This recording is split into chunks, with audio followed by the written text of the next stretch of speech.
The recommended locations of 12 new towns to be built in England have been unveiled, as part of the Labour government's ambition to emulate the post-World War II house building boom.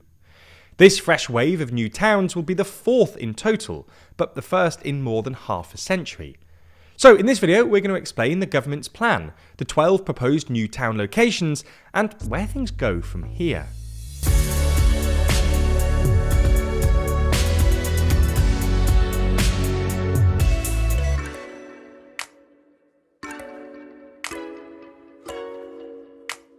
Never miss an episode and always feel in the loop by subscribing and ringing the bell. Labour came into office last year promising a house building revolution, a part of which was a promise to launch the next generation of new towns, inspired by the 1945 Labour government.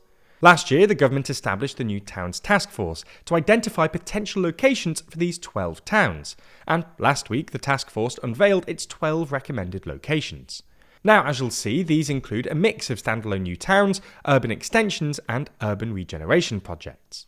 But overall, the idea of a new town is to create new or renewed settlements in strategic locations, building genuine, thriving communities rather than piecemeal, smaller-scale house-building projects that can contribute to urban sprawl. So let's take a look at the potential new towns. We'll start in and around London, which, as the epicentre of the UK's housing crisis, is obviously in much need of new homes. A new town with up to 21,000 homes has been recommended at Cruise Hill and Chase Park in Enfield, on the northern fringe of London.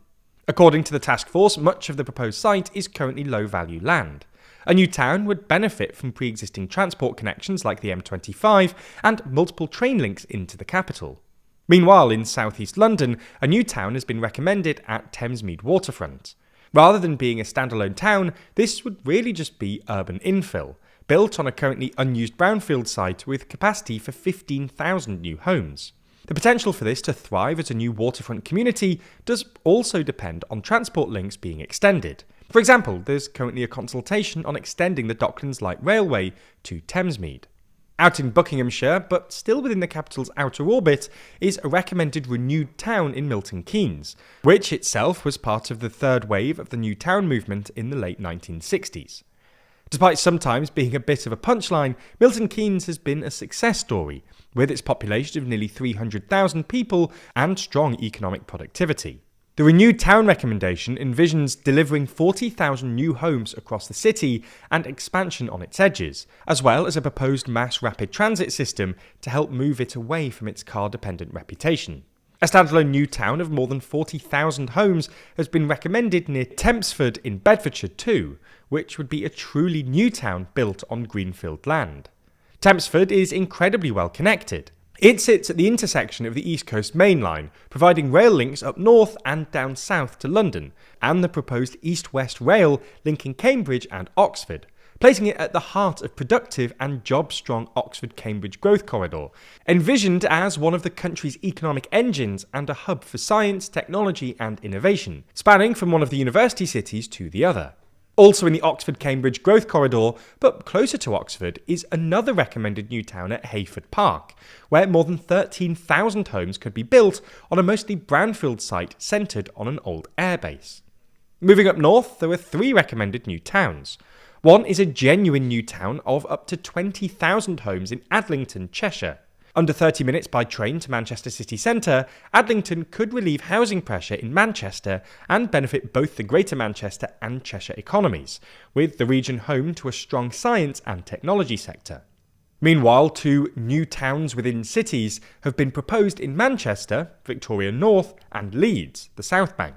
These effectively amount to major urban regeneration and densification schemes on brownfield and underused land, providing 15,000 and 13,000 new homes respectively, with the goal of catalysing the growing city's economic prospects, relieving housing pressures and improving internal connectivity. Moving to the west of England, a new town, in the form of a corridor of connected developments, has been recommended in South Gloucestershire, on the northern outskirts of Bristol. The area, known as the West Innovation Arc, is home to a range of major research, advanced engineering and technology organisations, and the task force says the recommended new town would enable a deeper and more resilient labour market and locate housing near existing jobs and growing industries. Another new town recommended in the region would be near Worcester, around the existing and well-connected Worcestershire Parkway train station. There are already plans for development here, but the task force argues that new town designation would increase the speed and scale of delivery while ensuring a higher quality of placemaking and sustainability. Moving to the southwest of England, another standalone new town, Malcolm, has been proposed in East Devon, a few miles outside Exeter. The proposed new town of at least 10,000 homes would bolster the fast-growing city, which has a strong knowledge-based economy. And the final new town proposal, another urban regeneration and densification project, is in Plymouth, which, despite being comparatively affordable to other parts of the country, has a notable lack of housing in its city centre.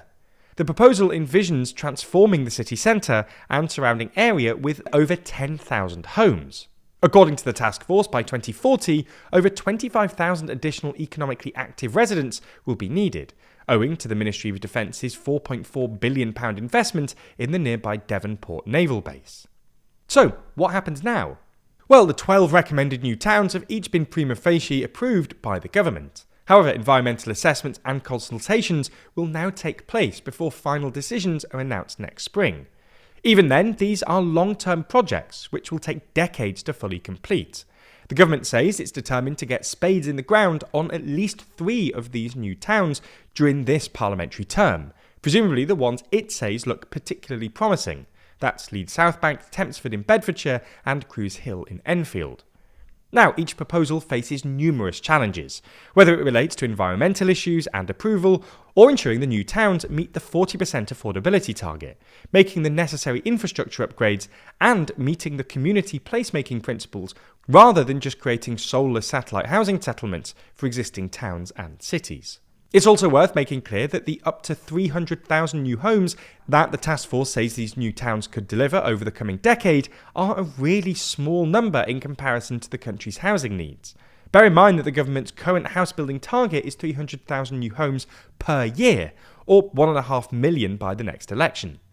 But while these new towns won't provide much short-term relief to the housing crisis, it's worth remembering that it's not just about building houses, but building communities, and is being framed as an extension of a long-term mission first launched by a Labour government some 80 years ago.